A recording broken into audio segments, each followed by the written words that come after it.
welcome back to my channel. I'm really glad that you clicked on this video.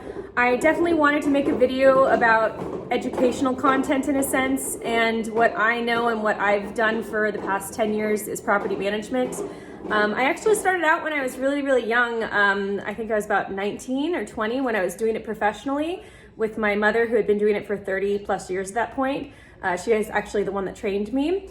But before that, I was actually going on appointments with her since I was like 4. So I've been immersed in it for a very long time. I remember at a very young age, just watching her sign contracts and go through with inspections and do all that stuff. Everything related to property management I was involved in just because I was seeing it even at a very young age, but I still was taking it in. So when I ended up making the transition into doing it professionally, I think that really helped me a lot. I kind of understood generally everything a little bit better. I don't know if this is distracting. I might not even use this content because they're going around the island eating their food. Anyway, some of you may know that I actually don't work for other owners anymore. I used to completely make it an income working for other owners. Myself and my mother, we worked as a team. But when I had kids, I ended up just transitioning to working for mine and Kevin's own personal properties, and I don't work for other owners anymore. Anyway, I wanted to talk about what's happening though, and how this quarantine and how the coronavirus has actually affected and impacted the tenants that we have, and what my take is on the rental market right now, because it is definitely a lot different and a little crazy. So I'm gonna get into that. What are you doing, Max? I know me. Okay. Cars. Can you say motorcycle? Can you explain what's patat? Patat is where Max makes my gun be ready. He charges your gun? Yeah, charges my gun to shoot it. Oh, can you show me? Yeah. Patat. Oh, not on Dad's door, please. Sing, Jack, sing! Oh my goodness, go home, my goodness! I was going to say this on my own, but then Kevin came out of the office and I thought, hey Kev, why don't you join me? And hold the camera. Yeah, and talk about what happened to us in April regarding our rentals. April sucked. April was a really crappy month to have a vacant property and you're wanting to place a tenant. Yeah, the good thing is we had, in April, we had a tenant that gave us notice military relocation that they would move by May 1st. So we didn't have any vacancies in April. But what we like to do is we like to try to fill our vacancies before the last tenant leaves. Mm-hmm. So that way we have maybe a 1 or 2 day gap where we could go do a little bit of touch-up paint or landlord required things, deal with the security deposit and that.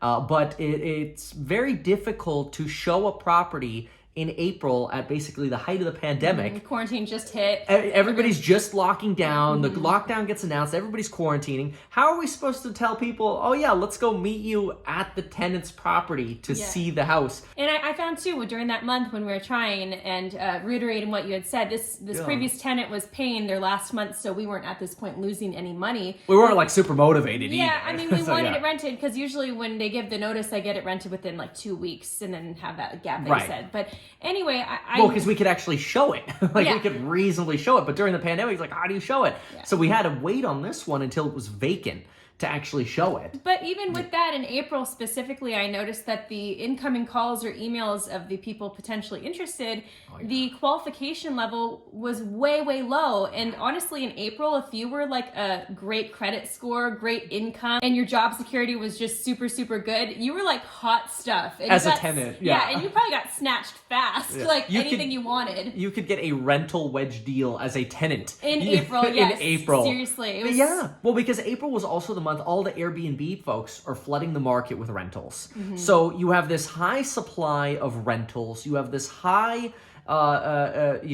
supply of unqualified people who have just lost their jobs, who happen to be at the same time in transition. And then you have a low supply of qualified applicants. So what we did is exactly what we recommend, for example, in the management course is, look, if the rental market shifts, which it does, every market shifts, the number one goal is minimizing vacancy. Mm-hmm. So before the end of April, when it came time to actually get this property rented, we dropped the price on this property about 10%, which is substantial. We acted very aggressively, mostly because we did gather enough knowledge and information, seeing how the market had shifted so fast in April, we're like, we have to respond aggressively too. So that reduction was necessary. And then in addition to that, this was now days on the market was our bill. It wasn't, once we got into May, every May. day it's like $100 out of your pocket, Yeah. right? So we looked at it as, okay, well, we'd rather take, $250 less per month, which is a lot, but we'd rather take that and lock in a tenant, because every 2.5 days that goes by,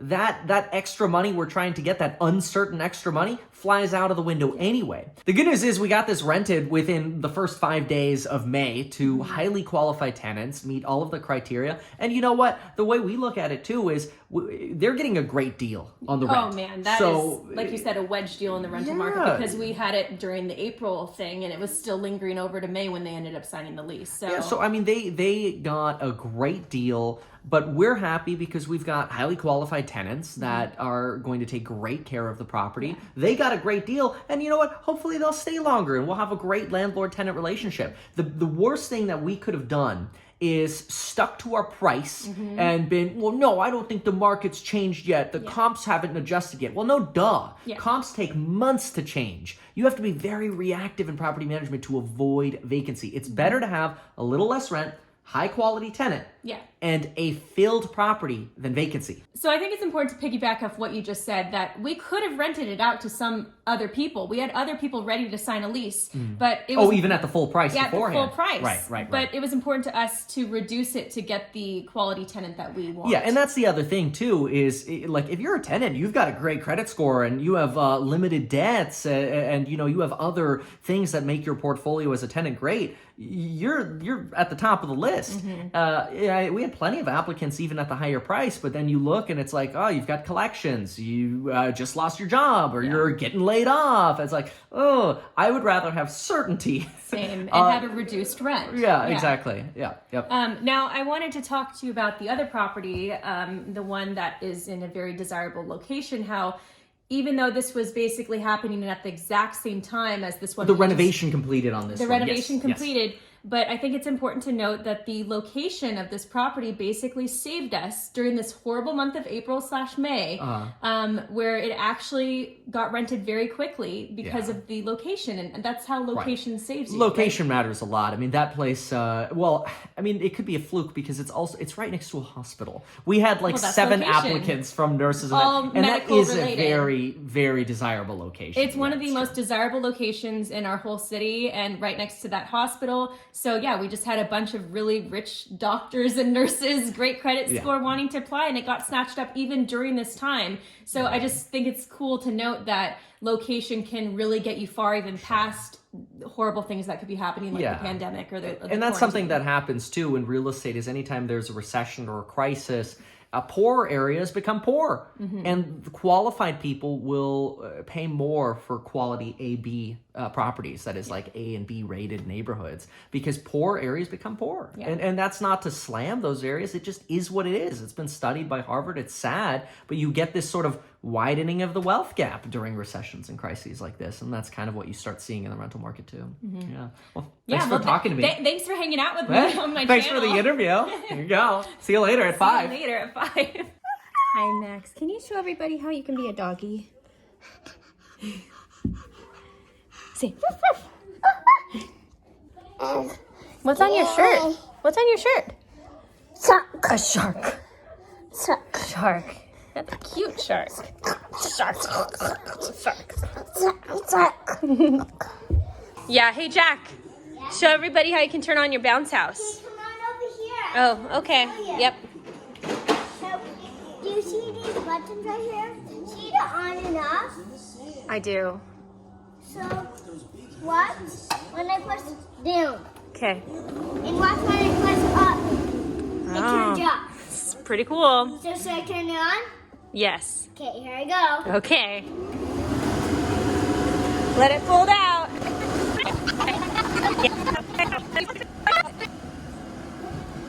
Oh, you missed it again. Here we go. Got him. Careful on the side.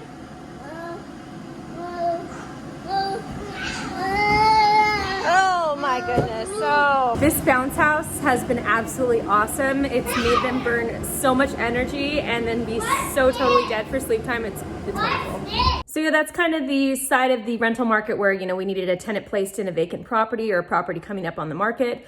But on the flip side of it, with our existing tenants, we're really lucky, honestly. Like this, whole coronavirus is just thrown out of nowhere. And luckily, a lot of our existing tenants have their income pretty secure and weren't affected by it at all. But there were a few that were affected by it, unfortunately. And I think it's important to note to landlords to try to work with people as best possible. Obviously not to where you're just giving things away, but when you have a really good tenant, a good tenant that pays rent, you really need to try to work with them in these random situations. As an example, one of our tenants, they had their own business that was completely basically shut down because of quarantine and everything related to the coronavirus. And they applied for their unemployment check and they were just kind of waiting for that to come in. And so we said, okay, can you pay a half month's rent and then the remainder on the 15th. Quick note from Kevin here. I actually ended up working with the tenant to walk them through how to sign up for the Pandemic Unemployment Assistance Program through the state of California, so that way they would get paid the California unemployment insurance as a self-employed individual and the Pandemic Unemployment Assistance Program of $600 per week. So that way they win, they pay the rent, everything's good, they're caught up, everybody wins. It's win-win-win all the way around. So we ended up having the people pay half the month on the 1st and then the other half on the 15th. Let me know if this kind of information is interesting to you. I know that maybe this content is very specific to a certain group of people that want to know about it, but I think it's interesting. It's definitely very relevant. And yeah, so let me know if you like this, or if you just want to see more kids, or if you want to see more Kevin, facts or secrets. I don't know, just let me know.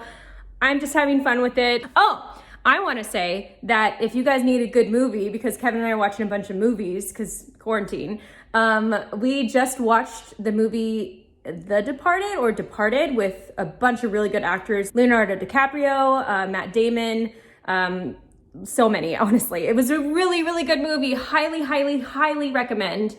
So yeah, if you know of any movies that Kevin and I should watch, definitely let me know because we are desperate for some movies. And yeah, leave a comment.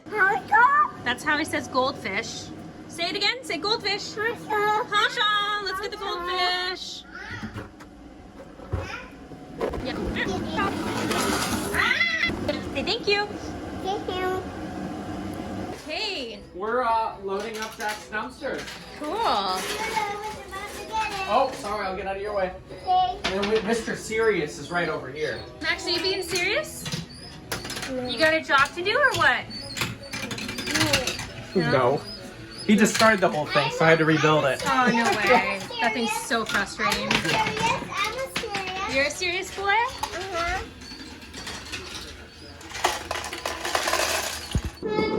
Oh, no.